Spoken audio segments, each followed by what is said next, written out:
네, 여러분 만나서 반갑습니다. 우리 엠팩 가족분들, 우리 전국에 계신 입양 가족분들, 또 혹은 엠팩을 통해 아니면 또 입양에 관심이 있으신 분들이 지금 이 영상을 보고 계실 텐데 이렇게 영상으로나마 여러분들에게 인사를 드립니다. 저는 박요한이라고 하고요.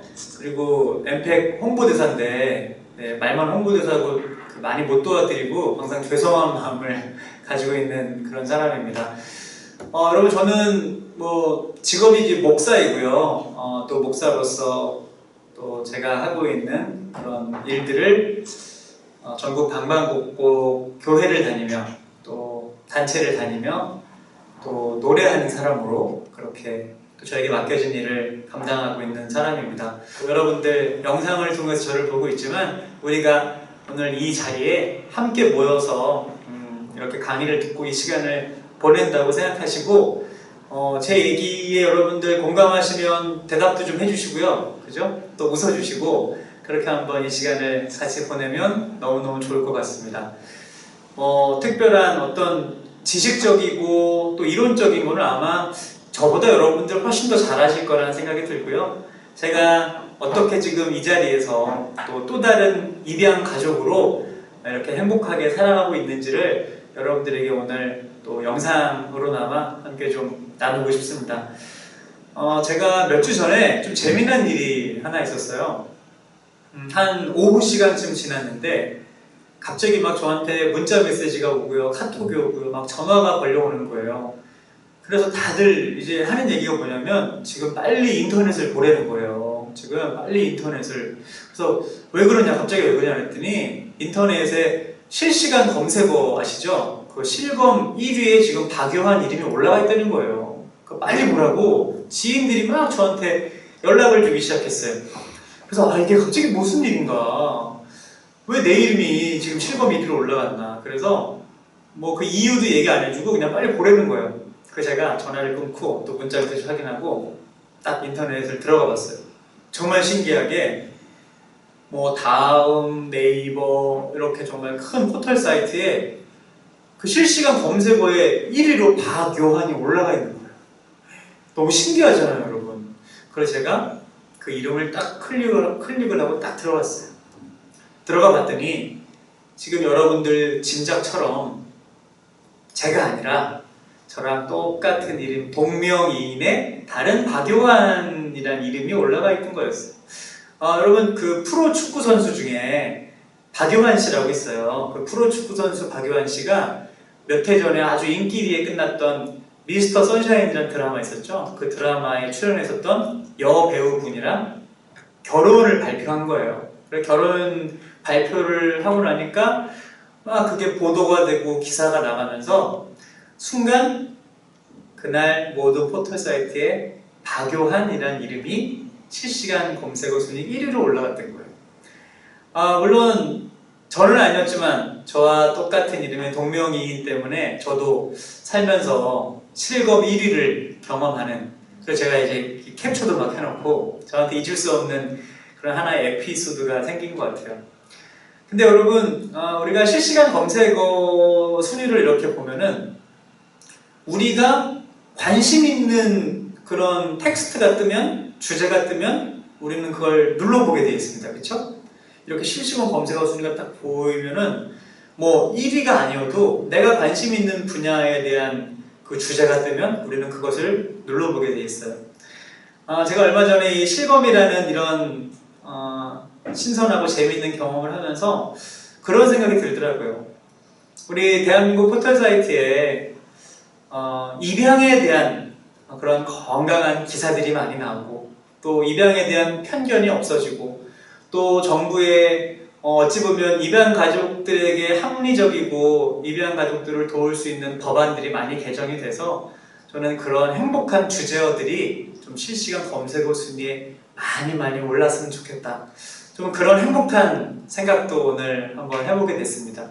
아마 여러분 지금 또 그 귀한 마음을 품고 열심히 현장에서 또 마음을 다해 움직이시는 분들, 또 우리 가족분들이 계시기 때문에 점점 우리 대한민국이 입양에 대한 인식이 개선이 되고 또 편견이 사라지고 더 많은 우리 입양 가족들이 행복해질 그런 시간이 저는 더 많이 우리 곁으로 다가갈 거라는 그런 생각을 해봅니다.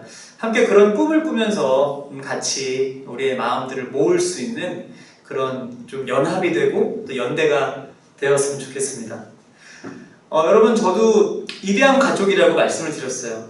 우리가 쉽게 생각하면 입양 가족 하면은 이제 자녀를 입양을 하면서, 그렇죠? 우리 입양은 가족이 되는 또 다른 하나의 방법이잖아요. 자녀를 입양하면서 대부분 입양 가족이 됩니다. 그리고 혹시 친생 자녀가 있으신 분들은 또 동생들이나, 그렇죠? 이렇게 또 위로 또 입양을 할 수도 있겠죠. 그렇게 입양을 하면서 그 형제 자매한테는 또 입양 가족이 생기면 또 다른 또 입양 가족이라고 말할 수도 있습니다. 근데 저는 어떤 입양 가족이냐면 제가 바로 국내 입양인이에요. 제 얘기를 조금 해야 될 것 같아요. 저는 그 태어난 지 이틀째 되는 날 저를 낳아주신 친생모께서 나중에 알게 된 일이에요. 그 미혼모의 몸으로 저를 출산하신 거예요. 그 19살에 피치 못할 상황 가운데 저를 임신하시고 출산하시고 키울 수 없는 그 환경 가운데 저를 홀트 아동복지회로 이렇게 문의를 하시고 급하게 문의를 하시고 저를 보내신 거예요. 제가 이 구체적인 내용들을 나중에 어떻게 알게 됐냐면 그 홀트를 통해서 제가 홀트 기관을 통해서 입양되었다는 걸 알고 거기에 문의를 했더니 그 아주 오래된 이야기인데도 제 입양 기록이 남아있는 거예요. 그래서 제가 제 입양 기록을 조금 여러분들에게 좀 소개를 해드릴까요? 출생하자마자 그 다음날 바로 맡겨진 친생모 또 외할머니 입양 동의 그리고 또 생모에 대한 이런 인적 사항이 이렇게 나와 있고요. 그리고 위탁시 신생아 정보 3.4kg 3.4kg면 꽤 건강한 거죠, 그죠? 우량하죠. 그리고 여기 그 특별한 사항이 수유 시간을 제외하곤 수면 상태 지속되고 있는 순한 아이. 제가 좀 그래도 이렇게 순했나 봐요. 잘 먹고 잘 자고. 근데 어떤 게 또 적혀 있냐면 이제 저를 이제 입양해 주신 저희 부모님이 입양 신청을 하시고 되게 빨리 이제 한 달도 채 안 돼서 제가 입양된 케이스 이런 기회가 흔치 않다고 그러는데 그 굉장히 빠른 케이스로 저를 입양 신청을 하시고 저를 이렇게 입양을 하셨어요. 근데 저희 부모님께서 그 입양 상담을 하시면서 절대적인 비밀 유지를 원하셨대요. 요즘 사실 이따가도 좀 더 자세히 나누겠지만 공개 입양 그리고 여전히 또 비공개 입양에 대한 우리 입양 가족분들의 생각도 저는 이렇게 존재한다고 생각해요. 근데 저희 부모님은 저를 입양할 때 이제 비공개로 입양을 하신 거죠. 비밀 입양이라는 표현이 더 어울리겠네요. 절대적 비밀 유지를 위해서 가임 상황을 만드신 거예요. 임신한 것처럼. 그래서 저를 이 입양 계획을 세우시면서 살고 계시던 곳에서 저 멀리 부산으로 이사까지 가시면서 이제 되게 007 작전 같죠? 그래서 그렇게 저를 이제 입양하신 거 예정에 맞춰서 이렇게 딱 하신 거예요.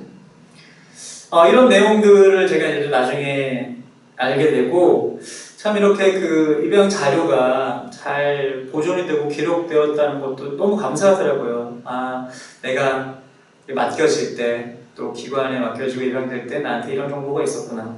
그래서 제가 조금은 더 자세히 저희 입양 정보를 알 수 있게 되었습니다. 사실 제가 더 구체적으로 이야기를 나누기 전에 저는 돌아보면 그냥 제가 지금 이 자리에 서 있다는 것 자체가 너무 큰 감사인 것 같아요. 네. 내가 이 귀한 가정에 입양되지 않았다면 나는 어떻게 살아가고 있을까? 일반적인 생각이라면 입양되지 못한다면 우리가 보육원이라고 부르는 그런 시설에서 또 제가 자라났겠죠, 그렇죠? 근데 이렇게 귀한 가정에 입양되었다는 자체가 얼마나 큰 감사이고, 또 그렇게 입양을 해주시고 평생을 당신들 그 자신들 돌보기보다 저를 위해서 정말 사랑으로 헌신해 주신 부모님이 계셨기 때문에 제가 이 자리에 있다는 걸 뭐 그 어떤 말로도 그 은혜를 갚을 수 있고 어떻게 표현을 할 수 있겠습니까? 그저 감사가 정말 가득 넘치는 저의 인생이라는 생각이 듭니다. 근데 여러분, 제가 이 지금 카메라 앞에서 여러분들 앞에서 이 감사의 고백을 하지만 정말 뭐 잊을 수 없는, 살면서 다 갚을 수 없는 그런 은혜를 경험한 저도요, 살다 보면 이 감사를 까먹을 때가 많더라고요. 네. 이 너무나 크고 감격스러운 저의 인생 가운데 감사가 잊혀지는 순간이 너무 많아요. 왜 그런 순간이 오는지 제가 한번 이렇게 돌아봤더니 이제는 더 이상 그게 감사의 조건이 아니라 제 삶 가운데 너무나 당연한 부분이 되어 있더라고요. 네. 당연해지니까요, 신기하게 감사가 없어지더라고요. 왜냐하면 더 이상 감사할 거리가 아니라는 생각이 들면서 내 삶 가운데, 내 인생 가운데 그냥 당연한 한 부분으로 자리하고 있는 거죠. 그렇다 보니까 감사가 없어지고, 근데 그렇게 감사가 없어지는 것으로 끝나는 게 아니라, 여러분, 감사가 없어지면 어떤 또 상황이 생기는지 아세요? 불평이 생기더라고요. 불평. 이제 내 눈에 보이지 않는 것들, 나는 못 가지고 있는데 누군가는 갖고 있는 것들이 보이기 시작하는 거예요. 그러다 보니까 그 어떤 괴리 속에 이제는 불평이 생기는 거예요. 제가 새롭게 하소서를 진행하면서 정말 여러분, 그런 거 있잖아요. 야, 내가 앓는 소리를 했구나. 내 힘든 건 힘든 것도 아니었구나. 야, 저분은 어떻게 저런 고통 가운데 어떻게 지금까지 저걸 잘 이겨내시고 사셨지? 초대되는 분들의 삶을 들으면서 눈물 없이는 정말 들을 수 없는 그런 고백들을 들으면서 제 모습을 다시 돌아보는 거예요. 여러분, 요새 유튜브를 통해서 뭐 프로그램 많이 보시잖아요. 나중에 꼭 시간 되시면 새롭게 하소서 이렇게 치셔서 매주 그 3분의 게스트를 모셔요. 그러니까 일주일이면 정말 3분의 인생을, 그 정말 치열했던, 근데 그 치열하고 힘들었던 인생들을 어떻게 극복하고 잘 살았는지 그분들의 이야기를 들을 수 있으니까 나중에 꼭 한번 보셨으면 좋겠어요. 근데 제가 지금 많은 게스트분들을 만나는데 지금도 잊을 수 없는 한 분이 있어요. 그분은 좀 특별한 직업을 갖고 계세요. 화가신데, 화가. 일반적으로 우리가 생각하는 화가는 여러분 뭐로 그림을 그립니까? 그쵸? 손으로 붓을 잡고 이렇게 그림을 그리잖아요. 근데 이분은요, 아주 특별한 화가세요. 입으로 그림을 그리는 화가 들어보셨어요? 그래서 입으로 그림을 그리는 분들을 구족화가라고 부릅니다. 구족. 입으로 붓을 물고 그림을 그리시는 분이에요. 이분이 초대 손님으로 나오신 거예요. 왜 입으로 그림을 그리게 됐을까요? 양손을 쓸 수 없어요. 아니, 양다리도 쓸 수 없어요. 더 정확히 말하면 목 아랫부분, 목 아랫부분 하반신이 다 마비가 되신 분이에요. 처음부터, 태어날 때부터 그런 분이었을까요? 이분은 원래 아주 건강한 청년이면서 모든 사람들이 부러워하는 그런 직장에 취업을 하셨어요. 그리고 직장에 취업하자마자 승승장구, 막 승진가도를 달리는 거예요. 맡은 프로젝트도 잘 되고 모든 것들이 잘 풀리고, 그래서 정말 20대 후반에 모든 사람들이 부러워하는 연봉에, 그리고 모든 사람들이 부러워하는 그런 위치까지 올라갔어요. 난 부러울 거 없잖아요, 그렇죠? 주변에 많은 사람들이 야, 너는 정말 이제 인생 텄구나, 너는 이제 잘 되는 일만 남았구나, 이렇게 주변 사람들이 박수를 치고 부러워하는 그런 인생이었어요. 근데 여러분, 그분이요, 어느 날 회사 업무를 마치고 집으로 운전을 하고 돌아오시는 길에 예기치 못한 대형 교통사고가 난 거예요. 그 교통사고로 이 목 아랫부분이 전신이 마비가 되셨어요. 살아난 것도 정말 기적적으로 살아나신 거죠. 그리고 의사가 진단을 내린 거예요.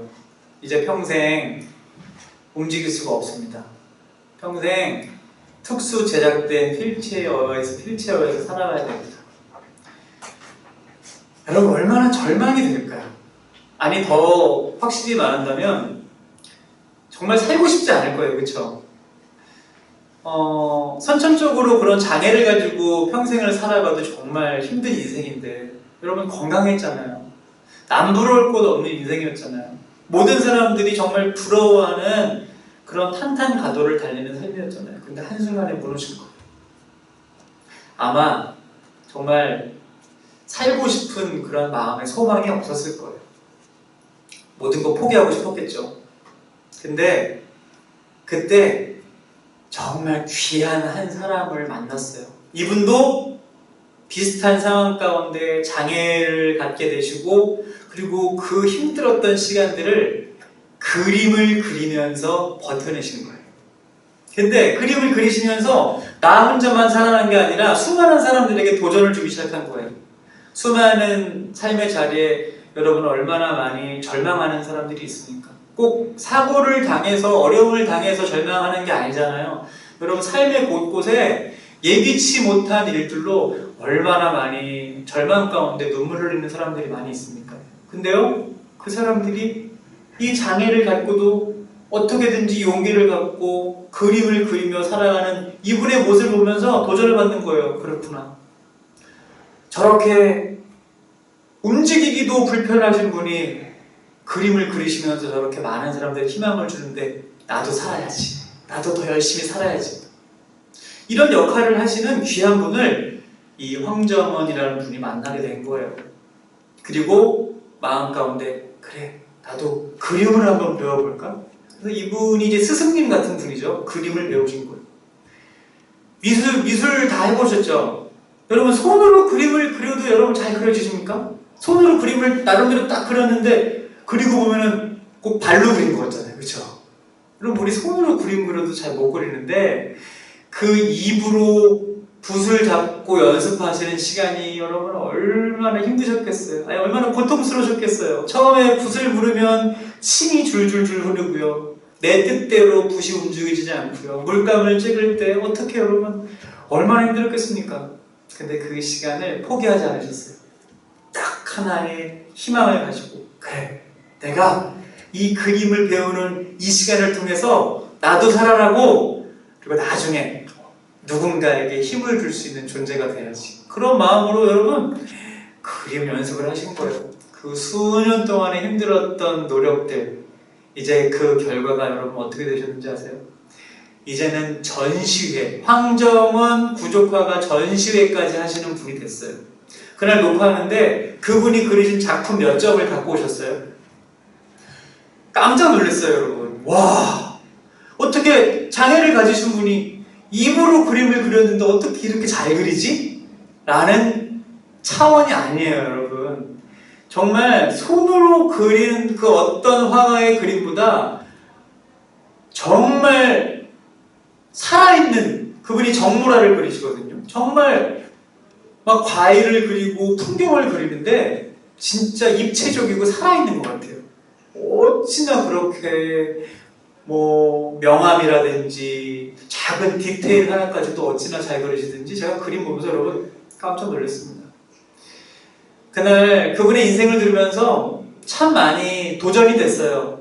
그리고 다시 한번 그래 나도 이분이 이렇게 희망을 전하는 인생을 사는 것처럼 나도 포기하고 내 마음 가운데 할 수 없다는 그런 무력감이 생기고 또 내 마음 한켠에 자꾸 자존감이 낮아지고 힘든 순간에 이 화가분을 생각해야지, 이분의 이야기를 생각해야지. 저도 막 용기가 되더라고요. 그러면서 마지막 그분한테 질문을 드렸어요.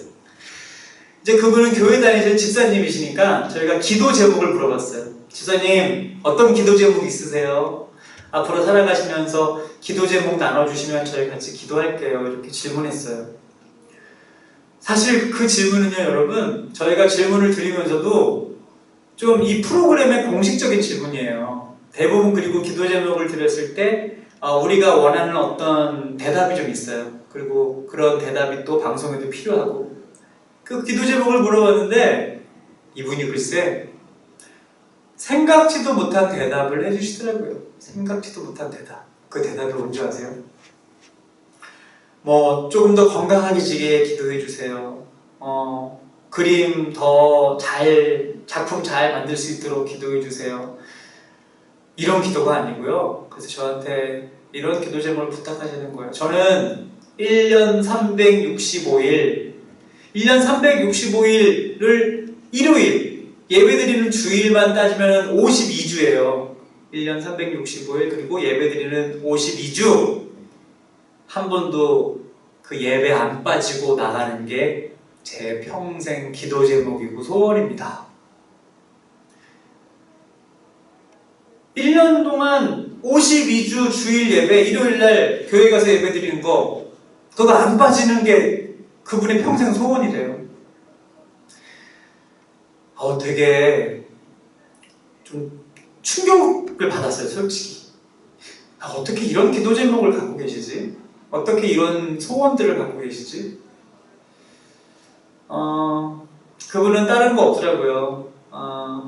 살아가는 인생 가운데 누군가에게 희망을 주고 누군가에게 용기를 주는 삶, 그리고 내가 일요일날 주일날 교회 왔다 갔다 할 수 있는 그런 건강, 그것이 그분의 소박하지만 참 고귀하고 깊이 있는 그분의 평생의 소원이었어요. 그분과의 만남을 제가 갖고 나니까요, 제 삶이 다시 한번 확 바뀌는 거 있죠. 제 고백이 확 바뀌는 거 있죠. 제 시야가 갑자기 확 넓어지는 것 같은 그런 생각이 들었어요. 그리고 제가 저는 이렇게 노래를 또 만들고 노래를 부르는 일도 같이 하고 있는데, 제가 그분과의 만남 이후에 노래를 한 곡 만들었어요. 어떤 제목인 줄 아세요? 나의 하루는 기적입니다. 여러분 계신 곳에서 저 한번 따라해 보실래요? 나의 하루는 기적입니다. 네, 여러분, 기적이요, 기적이라는 그 막 미라클이라는 단어 자체는 내 인생과는 상관없을 것 같잖아요. 근데 기적이 멀리 있지가 않더라고요. 오늘 하루 아침에 딱 눈을 떴는데 내가 숨 쉬고 있어요. 내가 호흡을 하고 있어요. 그 호흡을 하면서 이 하루를 마음껏 누리고 살아낼 수 있는 게, 그게 기적이더라고요. 기적이 막 대단히 막 저 멀리서 막 영화에서 TV에서만 나오는 나랑 상관없는 일이 아니라, 그냥 내가 오늘, 여러분, 오늘 제가 이 자리에서 이렇게 여러분들 영상으로 저의 인생의 스토리를 이렇게 나눌 수 있는 것, 그것이 기적이고요. 여러분 지금 계신 곳에서 이렇게 저의 이야기를 건강한 귀로, 또 저는 이렇게 목소리가 잘 나오게 또 두 다리로 서서 여러분 이렇게 지금 이 순간을 보낼 수 있는 게 저는 기적이라는 생각이 들어요. 여러분, 그렇게 날마다 기적이라는 고백이 여러분 우리 안에 있잖아요. 그러면 생각이 달라지고요, 내 행동이 달라지고요, 그리고 내가 바라보는 나의 시선이 달라지더라고요. 여러분, 제가 오늘 소개한 그 구족화가 황정원님의 그 인생이 여러분들에게도 또 다른 도전이 되었으면 좋겠고요. 그리고 그렇구나,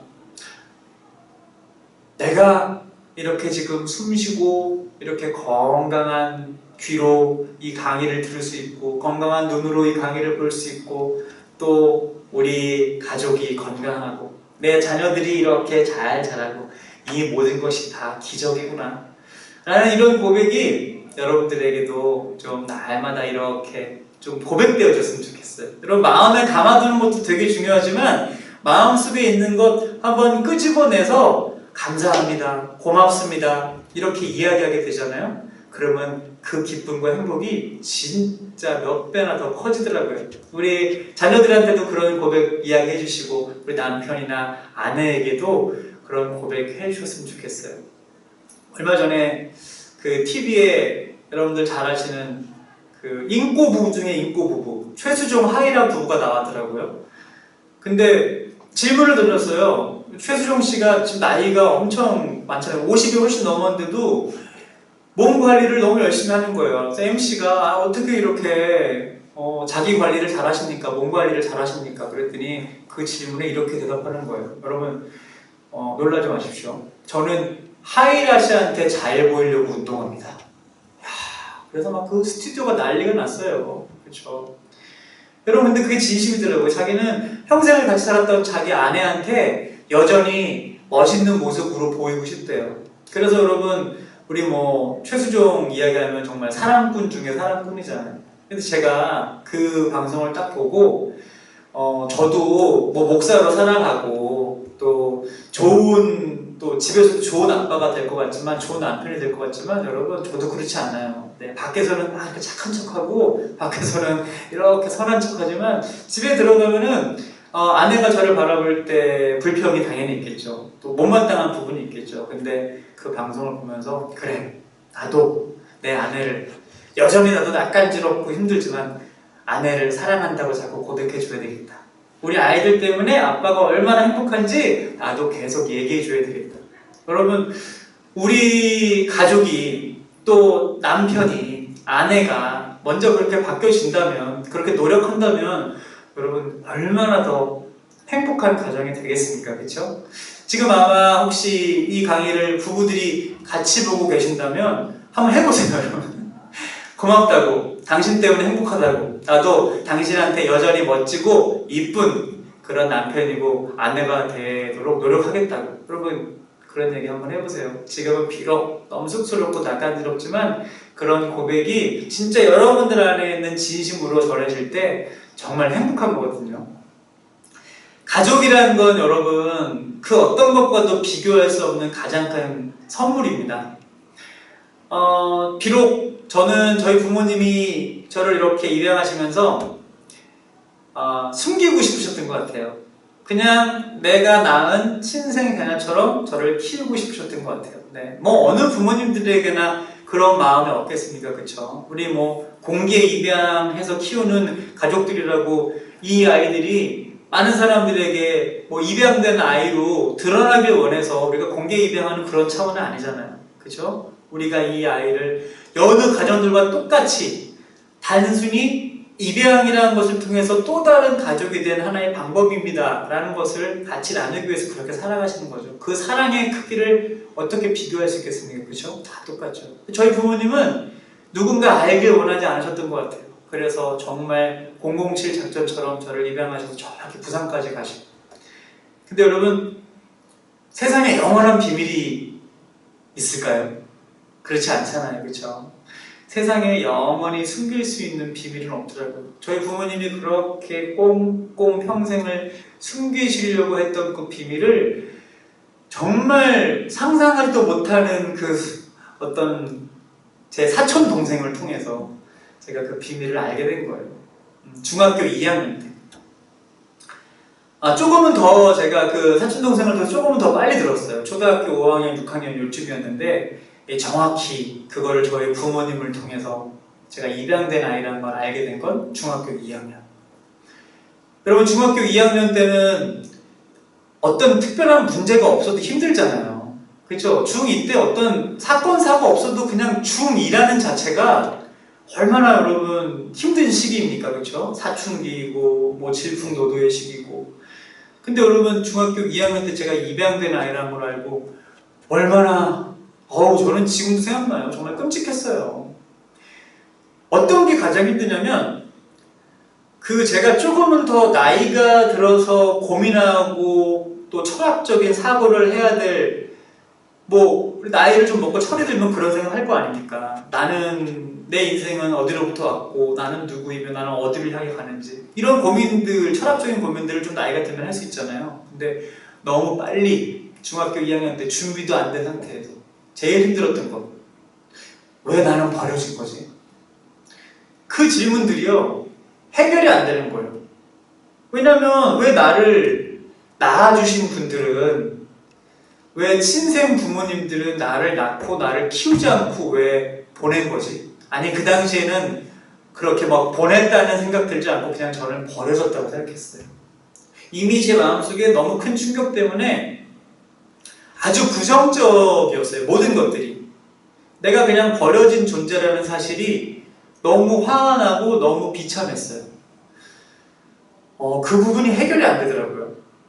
그리고 더 시간이 가면서 이 해결되지 않는 부분들 때문에 제 마음속에 막 분노가 생기는 거예요.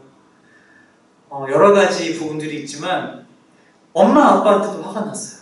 왜 이것을 숨기고 있었는지, 왜 나한테 말해주지 않고 자꾸 삐뚤은 생각으로 나가는 거 있죠. 아마 내가 없었을 때 계속 입양된 나에 대해서 두 분이 얘기했겠지. 내가 뭔가 좀 잘못했을 때 두 분이 나를 삐딱한 시선으로 저 아이가 우리가 낳지 않아서 저런가? 라고 이런 식으로 또 나를 얘기했겠지. 뒤에서 나를 얘기했겠지. 가까운 친척들은 알고 있다는 걸 제가 또 듣고 더 화가 나는 거예요. 혹시 내가 없는 자리에서 친척들 모였을 때 늘 내 얘기를 뒤에서 수군대지 않았을까? 못 견디겠는 거예요, 여러분. 너무 그런 생각을 할 때마다 화가 나고 분노가 막 치밀어 올라서 자꾸 이 감정이 못되게 흘러갔어요. 내가 이렇게 겪고 있는 고통을 우리 엄마 아빠도 겪게 해주고 싶었어요. 내가 얼마나 힘든지 우리 엄마 아빠도 좀 힘들어봐. 여러분, 돌아보면 이게 얼마나 삐뚤은 생각입니까? 못된 생각입니까? 근데요, 그때는 어떻게 이 감정을 추스를 수가 없었고 막 폭파 직전인 거예요. 저도 이제 여러분 자녀를 3명을 키우는 아빠가 되었습니다. 지금 이제 초등학교 5학년, 3학년, 2학년 이렇게 아들, 딸 키우고 있고요. 그리고 아내는 1명이 있어요. 근데 여러분, 제가 자녀들 키우면서 이제 5학년이 사춘기가 벌써 막 올라오고 그러더라고요. 저한테 조금만 해도 막 이렇게 말대답하고 그러잖아요. 뭐 대단한 것도 아니에요. 그냥 제가 한 얘기에 말대답을 하는데 그것만 봐도 약간 제가 막 화가 나는 거예요.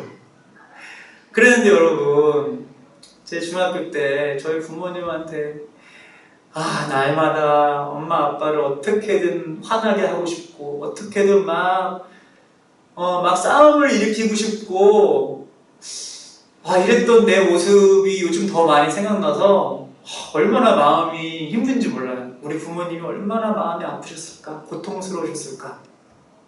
근데 제가 돌아보니까요, 저는 저희 부모님이 저를 사랑해 주신 그 사랑의 10분의 1? 아니요, 전 정말 발톱의 때만큼도 못 따라가는 것 같아요.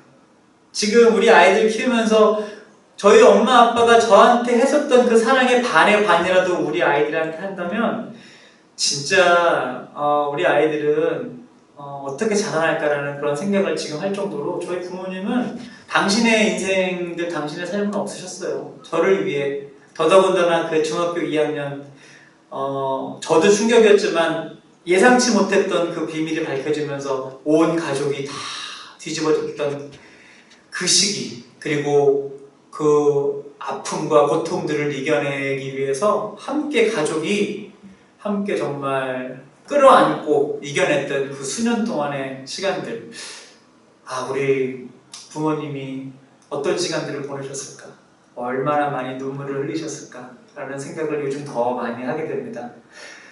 근데 여러분, 사랑의 힘이 얼마나 위대한 줄 아세요? 사랑의 힘. 사랑은요, 모든 고통과 모든 아픔과 모든 절망들을 다 이길 수 있는 힘이더라고요. 저는 그 순간 중학교 2학년부터 수년 동안의 청소년 시절 방황하면서 저는 정말로 차라리 나를 낳지나 말지, 나를 낳아주신 분들에 대한 분노와 원망도 가득했어요. 왜 나를 낳아서 내가 이렇게 입양하라는 꼬리표를 달고 이렇게 살아가야 되지? 여러분, 저 너무 고통스러웠거든요. 그래서 정말 제 마음속에 나쁜 마음이 계속 생기면요, 여러분, 그 나쁜 마음이 더 커지는 거예요. 차라리 이렇게 살느니 죽는 게 낫겠다. 그렇게 정말 극단적인 생각들도 청소년 시절 많이 했어요. 오늘 뭐 영상을 통해서 그 시절의 그 아픈 이야기를 다 나눌 수 없겠지만 결국 그 시간들을 잘 이겨낼 수 있었던 힘이 바로 나보다 더 힘들었어요. 그런 자녀를, 그런 아들을 바라보는 저희 부모님이 더 힘드셨겠죠. 예, 저보다 훨씬 더 힘드셨을 거예요. 근데 그런 상황 가운데에도 저희 부모님은 포기하지 않으셨어요. 네. 아마 그랬을걸요. 아, 얘와의 인연은 여기까지인가 보다. 얘가 우리랑 있다가는 더 힘들겠다, 안 되겠다. 우리도 죽고 얘도 죽겠다. 뭐 정말 극단적인 생각도 두 분이 하셨을지도 몰라요. 근데 저희 부모님 절대로 포기하지 않으셨어요. 이유는 딱 하나. 이 아이가 우리 가정 가운데 그 누가 뭐라 해도 우리 가장 사랑하는 우리의 아들이니까 우리 포기하지 말고 사랑하자. 포기하지 말고 우리 이 아들을 사랑으로 품자. 그럼 분명히 이 아들이 다시 이전에 그 행복했던 아들로 다시 돌아올 거야. 부모님이 그 사랑의 마음 하나만 딱 붙잡고 계속해서 저에게 정말 무조건적인 사랑을 흘려보내신 거예요. 떠밀고 뛰쳐나가도 다시 나를 끌어안고 품에 안아주시고, 떠밀고 또 막 싸움이 일어나도 다시 한번 정말 그 사랑으로 저를 안아주시고, 그리고 저희 어머니는 그 당시에 미용실을 운영하셨어요. 저희가 그 당시 생각해보니까 넉넉지 않은 그런 가정 환경이어서 미용실이 딱 있고 그 옆에 바깥에서 보면 약간 그냥 상가 같은 건데 거기가 집이었어요. 여기 미용실, 옆에 또 붙어있는. 그래서 뭐 방음시설 이런 게 안 돼 있죠. 어머니는 그 미용실을 오픈하시기 전에 새벽마다 기도하시는 분이셨으니까 그 쪽방에서 항상 기도를 하시는 거예요. 옆방에서 자고 있으면요, 저희 엄마가 기도하는 소리가 다 들려요. 근데 마음이 막 뒤틀려 있을 때는 그 기도하는 소리도 뭐가 그렇게 막 짜증이 나고 화가 나는지 모르겠어요. 왜 이렇게 자야 되는데 새벽부터 저렇게 기도를 해가지고 내 잠을 깨우나. 막 모든 게 다 신사가 뒤틀려 있는 거예요. 근데 날마다 하루도 안 빼놓고 기도를 하시는데 저도 이제 잠이 딱 깨서 선잠으로 이렇게 있으니까 엄마의 기도 소리가 들리잖아요. 근데 저희 엄마가요, 날마다 기도하시는데 오늘 미용실 장사 잘 되게 해주세요. 저 건강하게 해주세요. 우리 남편 회사에서 회사 생활을 잘하게 해주세요. 당신을 위한 기도, 미용실을 위한 기도, 남편을 위한 기도 하나가 없어요. 처음부터 끝까지 다 아들. 하나님 우리 아들. 하나님 우리 요한이. 하나님 우리 아들 살려주세요. 우리 아들 다시 옛날의 그 행복한 얼굴 미소 찾을 수 있도록 도와주세요. 그 기도를 날마다 하시는 거예요. 제가 누워서 자는데 막 짜증이 나고 화가 나면서도 엄마의 그 기도가, 왜 맨날 엄마는 저렇게 나를 위해서 기도하는 거야. 여러분, 근데 그 사랑이요, 진심 가득한 사랑은요, 이렇게 날아가가지고 공기 중에 흩어지고 땅바닥에 떨어져서 물처럼 말라버리고 사라지는 게 아니더라고요. 그 사랑은 내가 모르는, 깨닫지 못하는 순간에도 제 마음 한켠에 다 차곡차곡 쌓였던 거예요. 내 마음속에 있는 원망, 내 마음속에 있는 분노, 내 마음속에 있는 뒤틀려 있는 모든 마음이 포기하지 않고 흘려보내주신 엄마 아빠의 사랑으로 어느 순간 모든 어두웠던 절망들이 다 바깥으로 몰아지고 제 안에 두 분의 사랑으로 가득 차게 된 거예요. 여러분, 결국 반드시 사랑이 이깁니다. 사랑이 반드시 이깁니다, 여러분. 제 인생을 통해서 여러분들에게 제가 보증할게요. 여러분, 지금 혹 여러분들의 가정 가운데 자녀들로 인해 혹은 부부관계로 인해 좀 회복돼야 될 부분들이 있습니까? 서로의 벽이 이렇게 쌓여 있어서 마음 어려운 부분들이 있으세요? 여러분, 꼭 기억하십시오. 포기하지 않는 사랑, 그리고 끝까지 끌어안고 그 진심의 사랑을 가득 담아 보내줄 때 반드시 사랑이 이깁니다. 여러분의 자녀들 그 사랑, 부부관계 가운데 사랑이 얼마나 행복한 사랑으로 여러분 가정 가운데 이렇게 다시 한번 새겨질지 여러분 좀 기대하셨으면 좋겠어요. 가족이라는 건 그런 것 같아요. 모든 사람들이 외면하고 모든 사람들이 나를 알아주지 않는 그런 하루하루를, 그런 시대를 우리가 살아가는 마음 한켠에 어려운 마음이 있을지라도 가족이 있다는 그 자체 하나만으로도, 우리 자녀들이 가정이라는 그 울타리를 경험하는 것만으로도 얼마나 큰 가치와 자존감이 높아진다는 사실을 여러분 꼭 기억하시고 그 행복한 가정이라는 울타리를 잘 지켜내기 위해서 또 노력할 수 있는 우리 모두가 됐으면 좋겠습니다. 사실 이렇게 오늘처럼 강의를 하다 보면 저희 엄마가 참 많이 생각나요. 그렇게 더 보고 싶고 생각나는 이유는 저희 엄마가 지금 이제 하늘나라에 계세요. 일찍 돌아가셨어요. 2003년 9월에 돌아가셨으니까 뭐 거의 이제는 17년, 18년 정도 시간이 많이 지났잖아요. 근데 엄마의 빈자리는 참 여전하더라고요. 더더군다나 아까 제가 말씀드린 것처럼 저도 이제 아빠로 살아가다 보니까 엄마 생각이 참 많이 나요.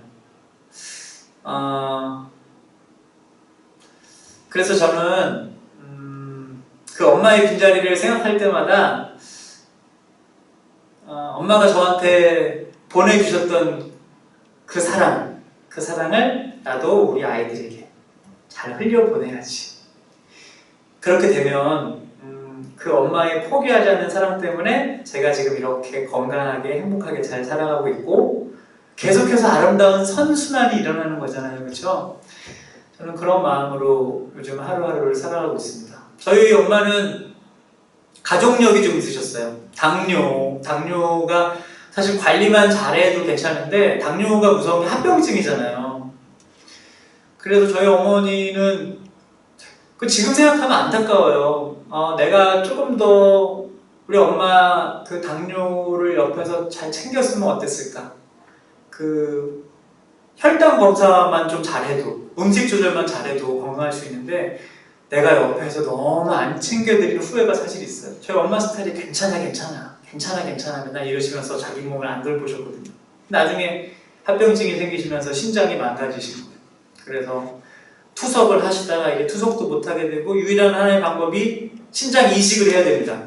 저희가 신촌 세브란스 병원을 계속 다녔는데 의사 선생님이 참 좋은 분이셨어요. 근데 저희에게 제안을 하시는 거예요. 신장 이식 안 하시면 위험합니다. 저희 이제 아버지랑 저랑 네, 그러면 이식할 수 있는 방법이 뭐가 있을까요? 저희 하겠습니다. 그랬더니 지금 신장 이식 대기자가 너무 많이 밀려 있어서 지금 다른 사람의 신장을 받으려면 시간이 뭐 1년 넘게 걸린다는 거예요.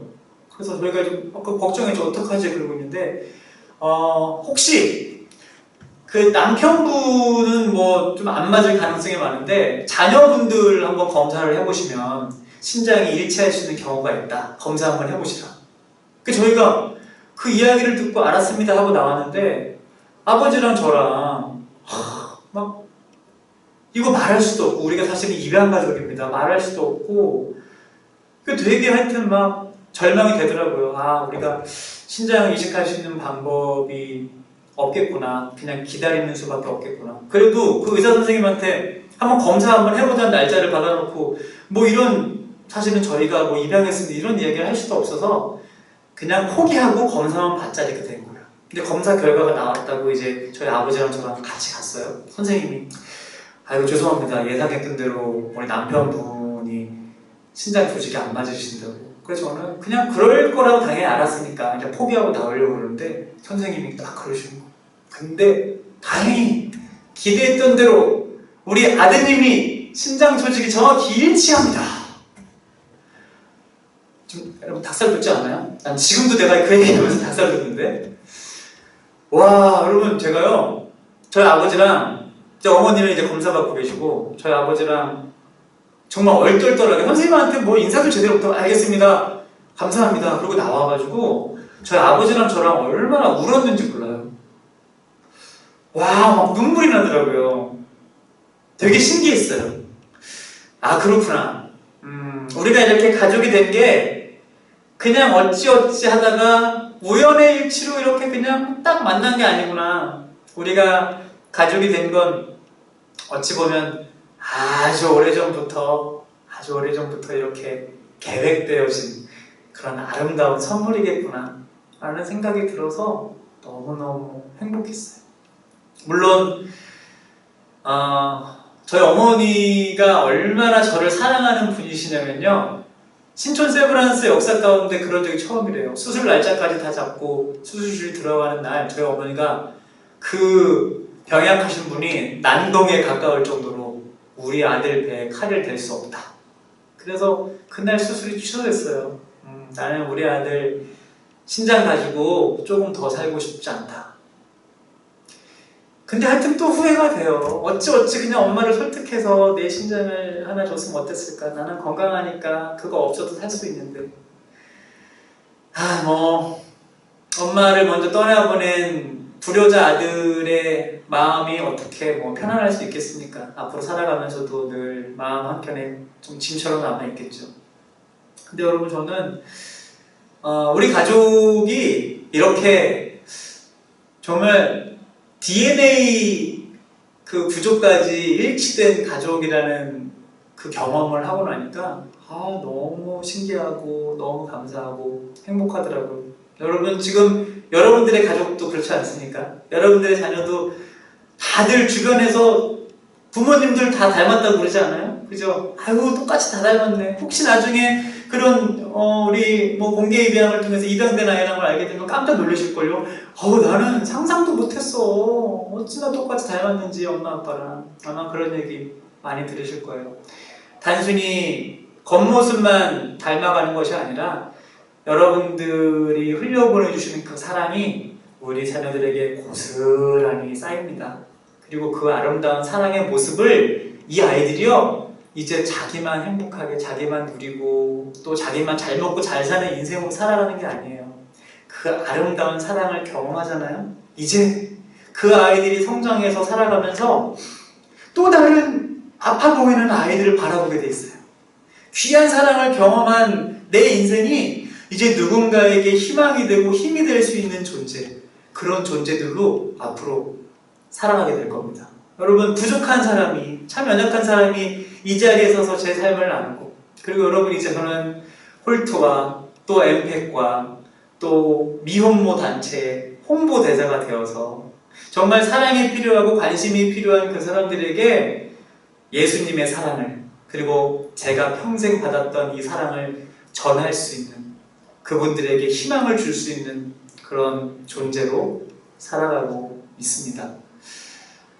저는 여러분들의 그 가정 가운데 행복한 그런 인생의 스토리가 이제 누군가한테 보여주는 인생이 아니라, 누군가한테 드러내려고 하는 그런 인생이 아니라, 누군가는 항상 우리를 보고 있더라고요. 그렇죠? 우리 주변에 있는 누군가는 항상 우리의 자녀들을 보고 있고 나를 보고 있고 우리를 보고 있더라고요. 그들에게 정말 살기 힘들다고 말하는 이 시대에, 아니 앞으로가 더 막막할 것 같은 이 시대에 수많은 우리 주변 사람들에게 근데 저 가정은 뭐가 그렇게 뭔가 다르게 왜 이렇게 행복해 보이지?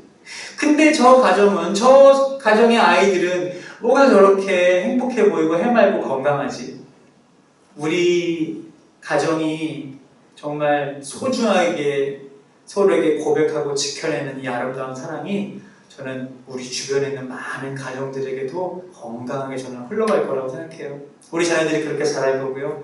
우리 자녀들이 그 사랑을 아는 이들에게 전할 거고요. 그리고 이 아름다운 사랑의 선순환이 우리 입양 가족들 안에서 먼저 아름답게 이렇게 더 많이 쌓여져서 정말 수많은 사람들에게 도전을 주고 수많은 사람들에게 희망을 줄 수 있는 그런 우리 모두의 모습이 되었으면 좋겠습니다.